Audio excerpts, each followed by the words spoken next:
भुटाननि बिथांमोननि national team women senior आरो जोंनि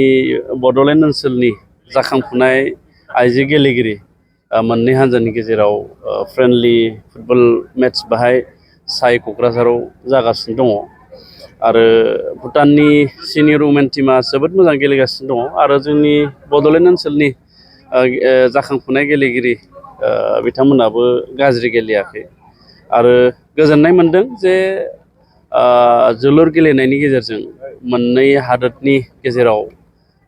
मोजां सोमोन्दो फोनांजाबनाय आरो मोजां अनलायनायनि मोनसे नेरसोन बिथांमोना देखायदों आरो बेनि गेजेरजों जोंनि इन्डियानि जानानै जोंहा बड'लेण्डनिफ्राय गेलेनो खाबु मोनदों आरो बिनि थाखाय आङो भुटान गभर्नमेन्टखौ साबायखर जासिदों आरो जोंनि जाखांफुनाय लाइमोन जायफोर गेलेगिरिया दिनै बे टुर्नामेन्टआव गेलेनो मोनबाय जिहेतु भुटाननिया सिनियर वुमेन टीम बिथांमोना इन्टारनेशनेल लेभेलाव गेलेनाय दा बेबायदि गेलेगिरिजों गेलेनो मोननानै बिथांमोना मोनसे एक्सपिरियेन्स मोनगोन मोनसे साहस जागोन आं बेखौ सानो जोंनि बड'लेण्ड ओनसोलनि थाखाय बियो जोबोद गोजोनथाव बाथ्रा आरो बिनि थाखाय आङो हादोरनि गाहाय मन्त्रि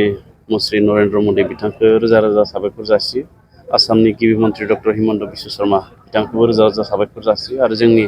बड'लेण्डनि गाहाय मावफुं सोद्रोमा मुस्रि प्रमद बर' बिथांनिसिमबो आङो रोजा रोजा साबायखर जासिदों मानो होनना बुङोब्ला जोंनि बड'लेण्डनि गाहाय खुंगिरि मुस्रि प्रमद बर' बिथांनि जि सानखांथि बिथांनि जि नोजोर बे नोजोर आरो सानखांथिजोंनो गिबि खेबनि थाखाय जोङो बड'लेण्ड ओनसोलाव बड'लेण्ड CM काप 1.0 बेखौ खुंनाय जादों आरो बिनि ओंथिया बेनोमोन जे जों बड'लेण्ड ओनसोलाव जिहेतु गुबुन गुबुन गेलेनायखौ गेलेयो खिन्थु जोलुरखौ बांसिनहै गेलेयो आरो बे हिसाबै बेखौ जोंनि गेजेराव आरोबाव मुंदांखा खालामनो आरो जोंनि गामि ओनसोल जायखिजाया ओनसोलाव थानानै गेलेगिरि बिथांमोनखौ सरकारनिफ्राय मोनसे थुलुंगानाय होनो आरो मोनसे खाबु होनो थाखाय बे गेलेनायखौ गेलेदों बेनि अनगायैबो जोंनि लाइमोन गेलेगिरिफोरनि गेजेराव बादायनाय गोसो आरो जोंनि गेजेराव अनलायनाय खौसेथि बेखौ लाखिनो थाखाय आरो जों नुदों दिनैनि थासारियाव जों बायदिसिना खामानियाव जुदि जों मुखुब थायाब्ला जोंनि लाइमोनफोरनि साननाय हनाय बेफोरो बोरैबा जानो नागिरो दिनै जोंनि गेजेराव ड्राग्स बा बायदिसिना एन्टि ससियेल एक्टिभिटिसफ्रा जाबाय थायो दा बेखायनो जोङो लाइमोनफोरखौ गेलेनायाव एसे मुखुब दोननो थाखाय लोगोसे जोलुरखौ जोंनि ओनसोलाव आरोबाव मुंदांखासिन खालामनो बे थांखिजों बे बड'लेण्ड CM काप 1.0 जों बेखौ जागायदों आरो बेयो कन्टिनिउ जागोन जोंहा देग्लाय 1.0 नेक्स्ट 2.0 बिदि जालांबाय थागोन आरो बे गेलेनाया जोंनि बड'लेण्ड ओनसोलनि बयनिख्रुइबो देरसिन गेलेनाय जाहैबाय बेयो मेगा इभेन्ट जाहैबाय मानो होनना बुङोब्ला बड'लेण्डआव थानाय दानि 420 VCDCनि गेजेराव बियो कम्पिटिसना जादों 37,000निबो बांसिन टीमा बेहाय जोंहा रेजिस्ट्रेसन जादों आरो बेखौ जोङो खोब मोजाङैनो जोंनि स्पर्ट्स डिपार्टमेन्टआ बेखौ खुंनानै होदों अफिसियेल जोंहा जिखिनि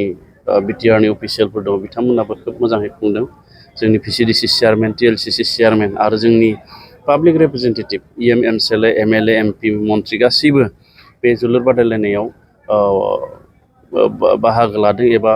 बाहागो लानानै गेलेगिरि बिथांमोनखौ थुलुंगा होदों आरो जोंनि जायफोर स्टेक हल्डार्सफोर दङ senior players association football association एबा स्पर्ट्स एस'सिएसन बिथांमोनाबो बे गेलेनायाव जोबोद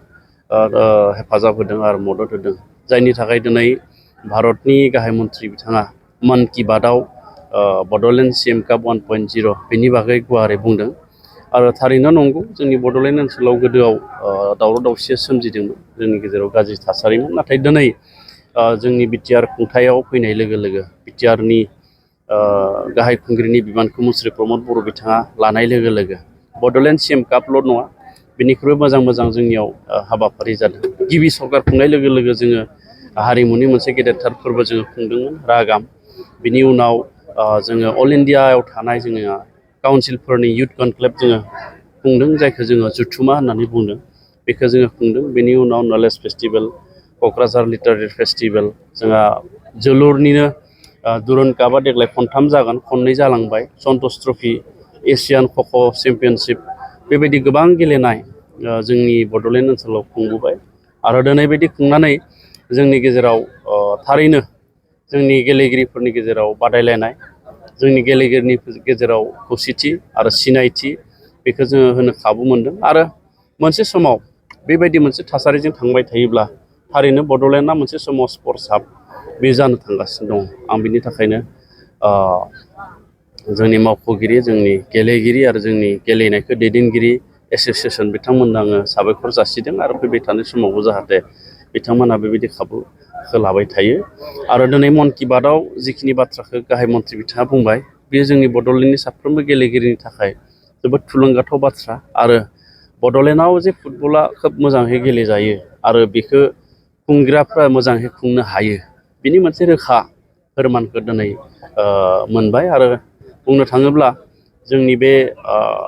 बड'लेण्ड CM काप 1.0 बे मोनसे मेगा इभेन्ट, माने नेसन वाइड, माने हादोर नाङारि गनायजानाय बयजोंबो मिथिजानाय मोनसे टुर्नामेन्ट एबा काप जानानै थायो।